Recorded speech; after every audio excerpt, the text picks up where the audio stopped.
hari Minggu. Saatnya kita untuk apa? Iya, benar sekali, memuji Tuhan dan juga mendengarkan firman Tuhan. Tapi sebelum itu, yuk kita sama-sama berdoa.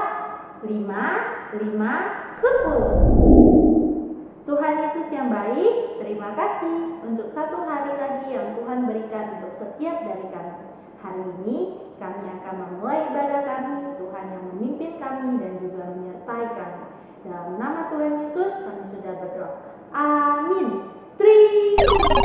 Wah, teman-teman, yuk bangkit berdiri. Nisa mengajak teman-teman untuk menyanyikan pujian untuk Tuhan. Yuk sama-sama kita bilang musik.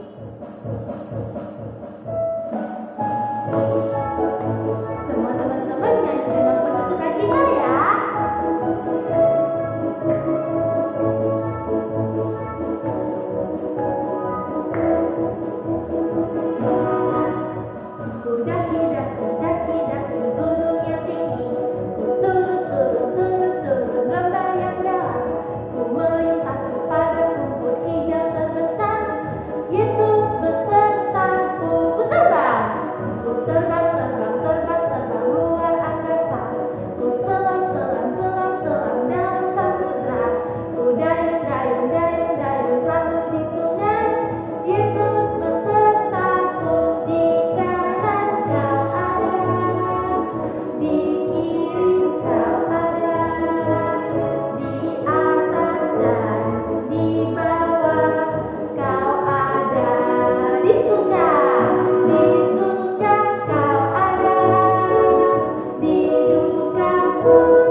Wah, tadi kita sudah bernyanyi bahwa Yesus itu selalu beserta dengan kita.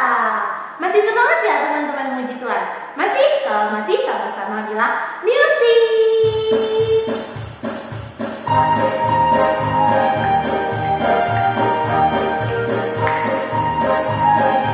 Semuanya sama-sama nyanyi ya.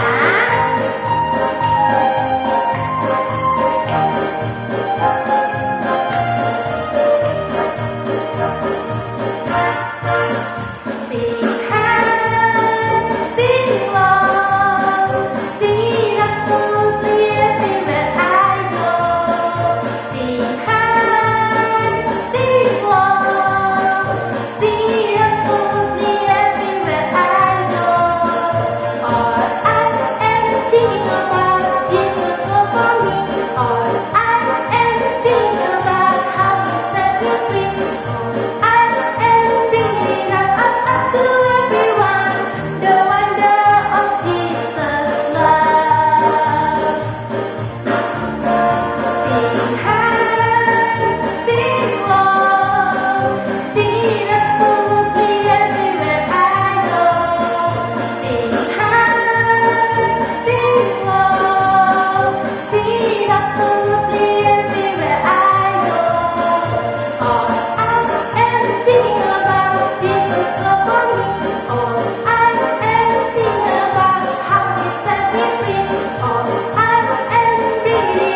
The wonder of Jesus' love.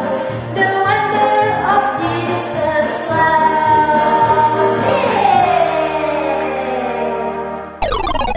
Sebelum kita mendengarkan firman Tuhan, kita angkat satu pujian lagi ya teman-teman.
Shalom adik-adik semuanya, kita bertemu lagi di dalam ibadah online sekolah minggu GMI MUN.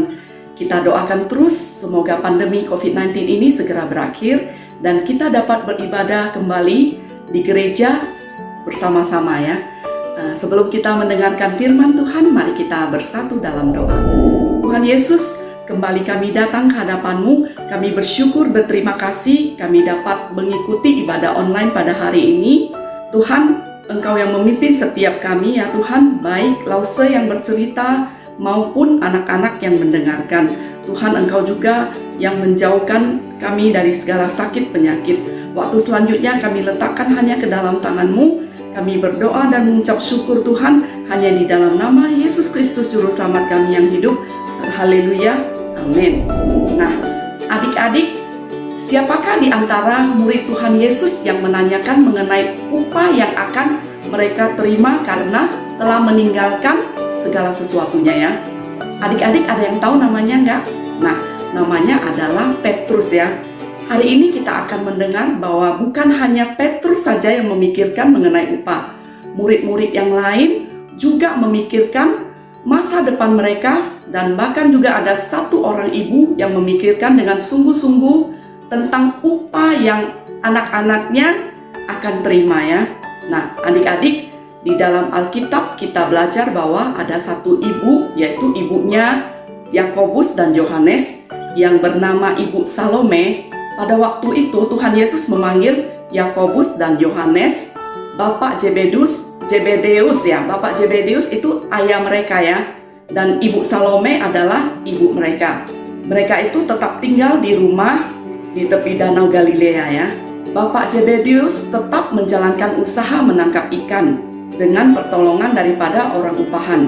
Pada waktu Tuhan Yesus masuk ke kota Kapernaum, kita yakin bahwa Yakobus dan Yohanes pasti juga mengunjungi orang tua mereka ya.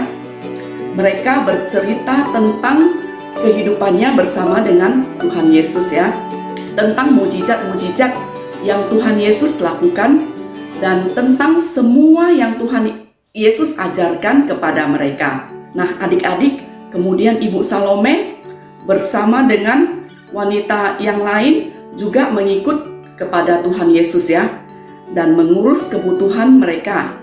Sambil melayani, timbul di dalam hati pikiran Ibu Salome, yaitu satu kerinduan di dalam hatinya ya.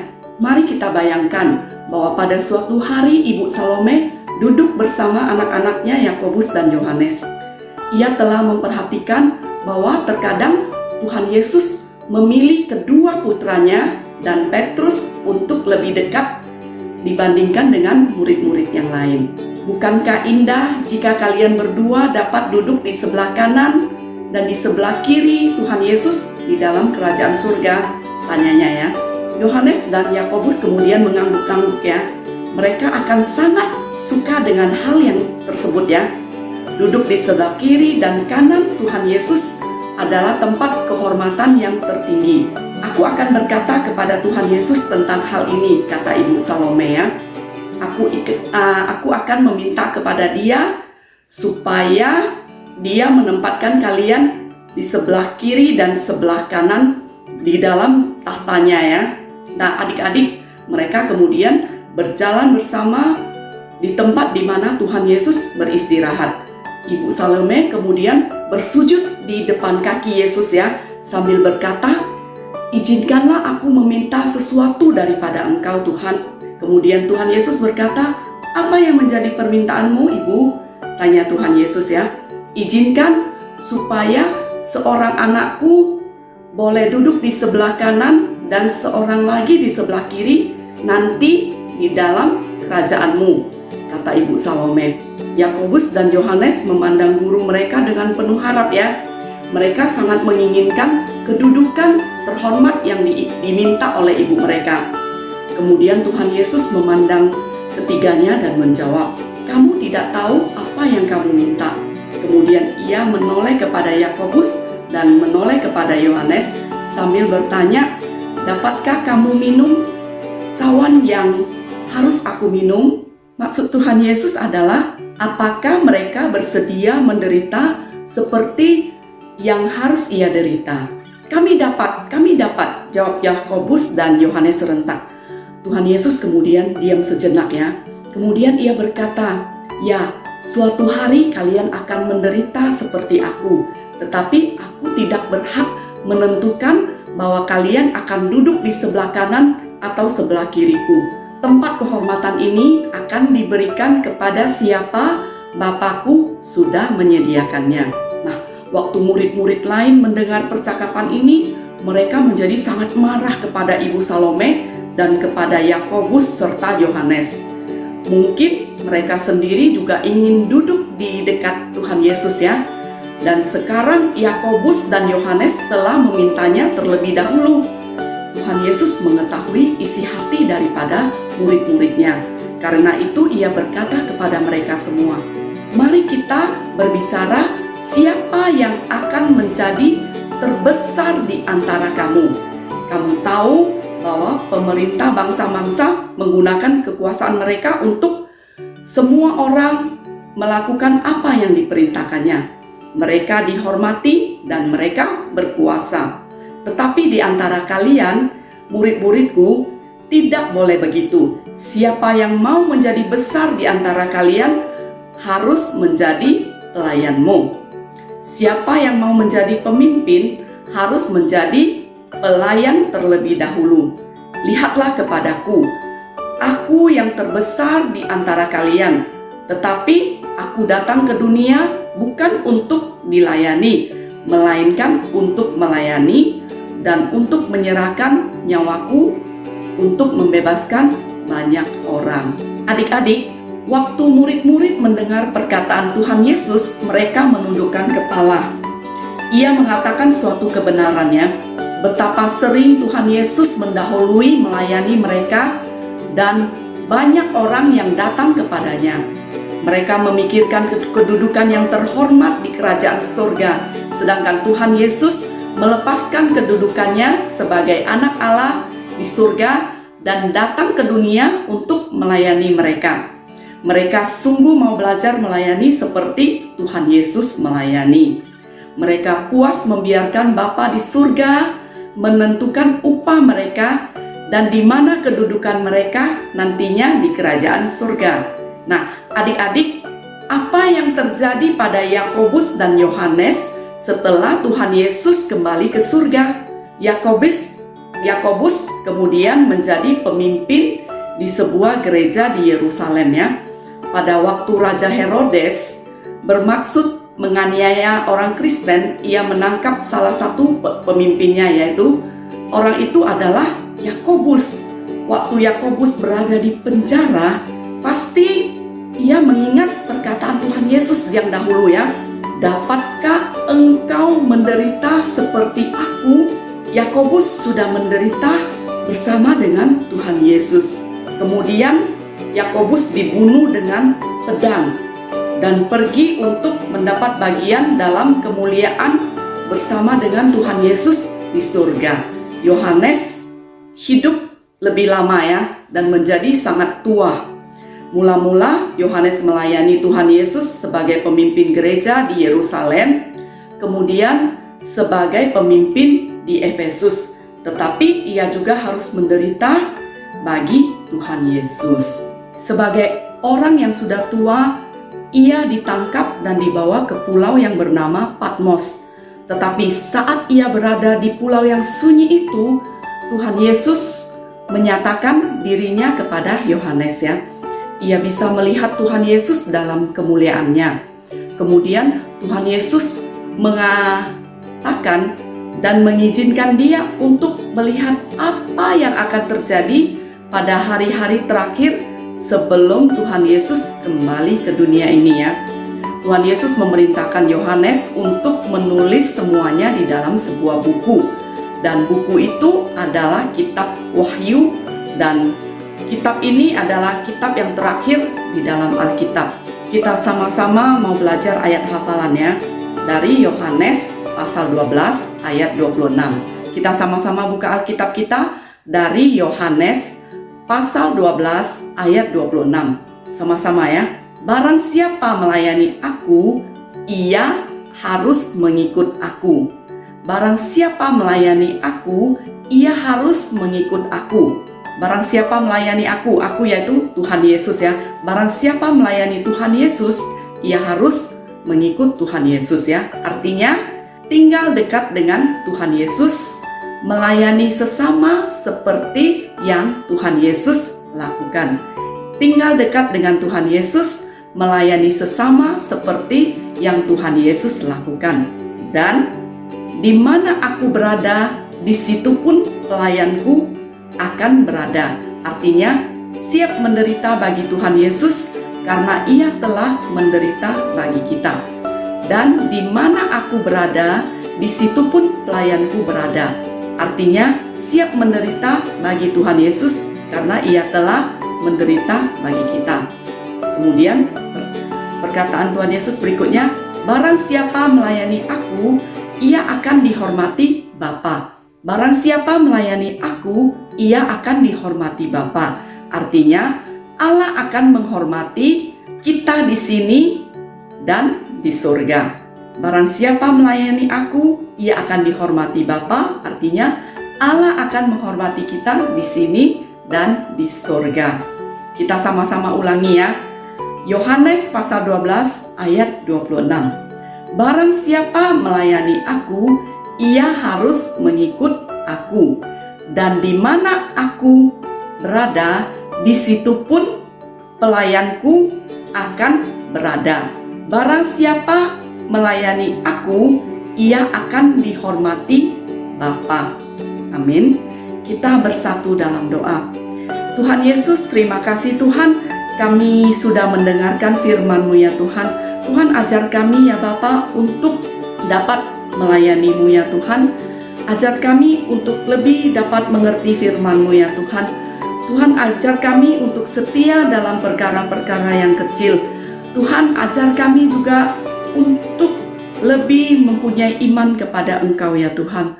Tuhan, terima kasih Tuhan, Engkau yang mendengarkan setiap doa-doa kami. Kami berdoa dan mengucap syukur Tuhan hanya di dalam nama Yesus Kristus, Juru Selamat kami yang hidup. Haleluya. Amin. Sampai jumpa di minggu depan di ibadah online berikutnya. Tuhan memberkati.